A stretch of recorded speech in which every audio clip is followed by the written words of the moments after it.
Bismillah. Salat wa salam ala Rasulillah sallallahu alayhi wa sahbihi wa sallam.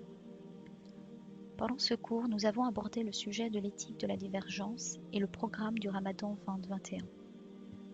Dans l'attente de l'apparition de la lune, annonciateur du mois de Ramadan, on peut vivre au sein de la communauté, des commissions et des familles des discordances persistantes qui alimentent la grande confusion générale. Dans notre communauté, on retrouve des adeptes plus modernistes qui s'appuieront sur le calcul astronomique scientifique et on retrouve les traditionalistes qui se baseront sur les deux sources juridiques qui est le Coran et la Sunna. À ce sujet-là, Cheikh al-Islam Ibn Taymiyyah radiallahu anhu a dit: nous savons forcément que dans la religion de l'islam, concernant la vision de la lune, pour le jeûne, le pèlerinage, le délai de viduité et autres parmi les règles en rapport avec la lune, qu'il n'est pas permis de mettre en pratique le calcul de l'astronome. En effet, plusieurs hadiths rapportés par l'imam Bukhari et Muslim, qu'Allah soit satisfait d'eux, sont explicites sur le sujet et confirment que le jugement n'est pas lié au calcul lunaire. Il suffit d'une personne digne de confiance qui ait vu le croissant de la lune quelque part sur terre pour que cela soit valide. Le prophète alayhi salatu wassalam nous éclaire par ses paroles bénies lorsqu'il alayhi salatu wassalam nous dit: jeûnez à sa vision et rompez le jeûne à sa vision. Et si vous êtes empêché par des nuages, alors complétez le nombre de jours de Sha'ban à 30 jours. C'est la preuve que le prophète alayhi salatu wassalam nous recommande de nous baser sur la vision oculaire de la lune et du soleil pour accomplir nos prières et nos jeûnes. Certes, c'est la méthode à suivre. Ces hadiths authentiques nous invitent à être tous au même niveau afin de lever la divergence et les polémiques entre les croyants. La divergence légitime, c'est quand on retrouve dans les deux parties des arguments valables, à la condition qu'un argument n'annule pas l'autre, et que tu ne peux pas déterminer qui est plus proche de la vérité. Alors tu prends l'avis que tu veux, tout en évitant la fitna. Petit rappel, la fitna, c'est lorsque l'effet de groupe annule une conviction individuelle. C'est lorsqu'un groupe s'oppose à la vérité. C'est parce qu'il n'y a pas d'autorité musulmane sur laquelle on peut calquer qu'il y a fitna. Comme les années à venir ne s'annoncent pas des plus rassurantes, la meilleure des attitudes est de respecter l'autre. L'autre, dans l'espoir de voir plus d'harmonisation et d'unité, Inch'Allah. La question soulevée est de savoir si on devrait s'accrocher à la vérité en s'opposant au groupe. Lorsqu'il s'agit d'une sunna, il faut délaisser la sunna. Mais lorsqu'il s'agit d'une obligation, on ne peut pas juste comme ça suivre l'effet de groupe. Mais on doit à tout prix éviter la fitna du mieux qu'on peut, car elle est source des ténèbres. Il faut toujours suivre ce qui nous semble comme étant le plus véridique, tout en se préservant du regard des autres et des polémiques que cela peut engendrer. Rappelons-nous la parole de l'imam Malik, rahimahullah alayhi. Deux avis contraires ne peuvent pas être vrais les deux en même temps. Mais il y a des cas, lorsqu'on ne peut pas déterminer qui des deux est vrai ou faux, on respecte l'autre tant que ce dernier s'appuie sur des arguments valables. Si toutefois il y a débat, cela ne doit pas envenimer les relations entre les interlocuteurs. Et exprimer ses opinions et ses arguments doivent se faire dans le plus grand des respects et dans l'amour de l'autre. Car malheureusement, certains utilisent la divergence pour gonfler leur ego dans leur opposition par rapport à l'autre. En effet, certaines personnes cultivent un amour propre à travers l'action d'alimenter la divergence et la différence. Alors qu'autant que musulmans, on doit tendre vers l'uniformisation. Partie 2. Programme du Ramadan 2021. Alors le niveau 1 avait pour objectif d'acquérir des connaissances théoriques et de les maîtriser.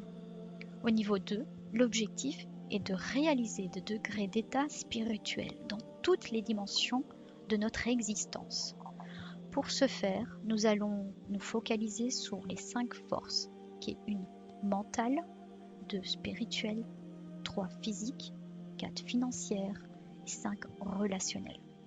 Pour chaque force, nous allons définir des objectifs, ainsi que la théorie de cette science utile qu'on a acquis, ce qu'il faudra faire au minimum et qui est applicable pour tous et à tous.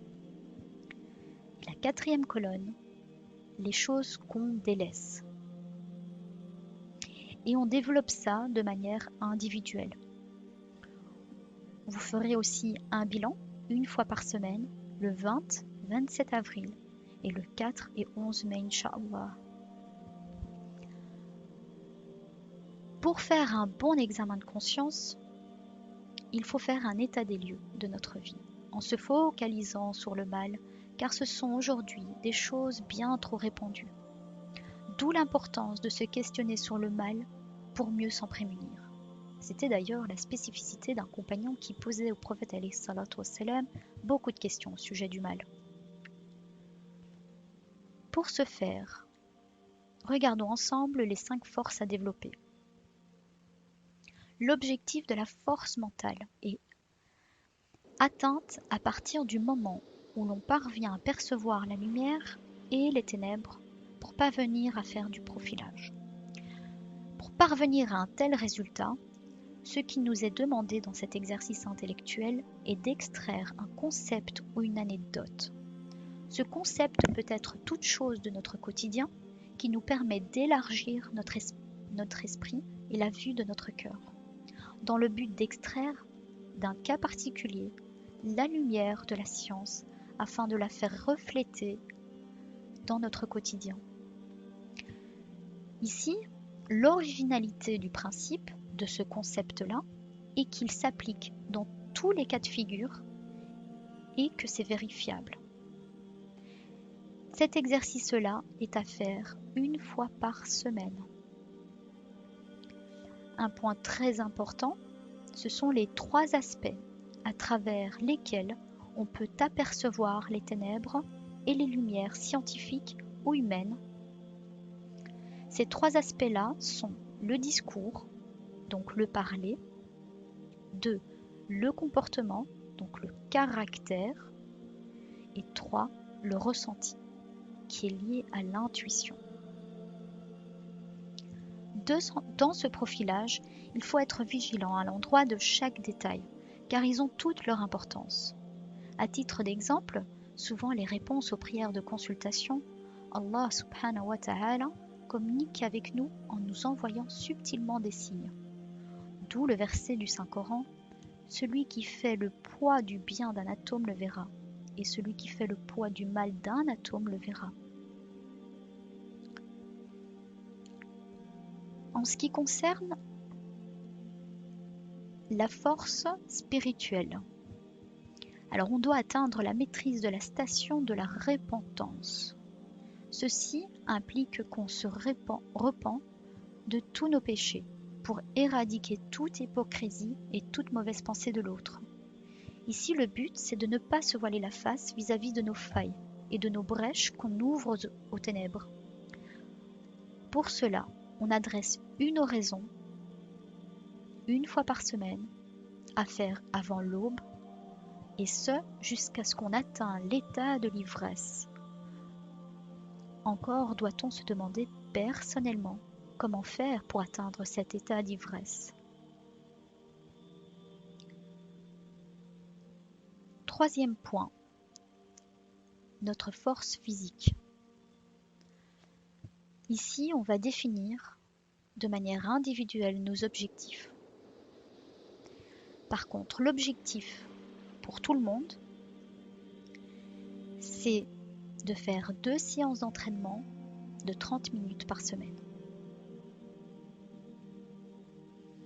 Le 4e point est le plan financier. Pour ce faire, on projette un concept ou un business pour développer une autonomie financière. La cinquième et dernière dimension de force est le point relationnel. Il faut ici créer ou intégrer une jama'a, une assemblée. Pour ce faire, il existe 6 piliers pour structurer un groupe. 1. Il faut un siège, un endroit. 2. Il faut qu'il y ait des membres, minimum 3 personnes. 3. Il faut se rassembler et se consulter régulièrement. 4. Il faut une autorité. 5. Un charte. Et 6. Des actions. Pour avoir comme objectif de tirer de l'énergie du groupe.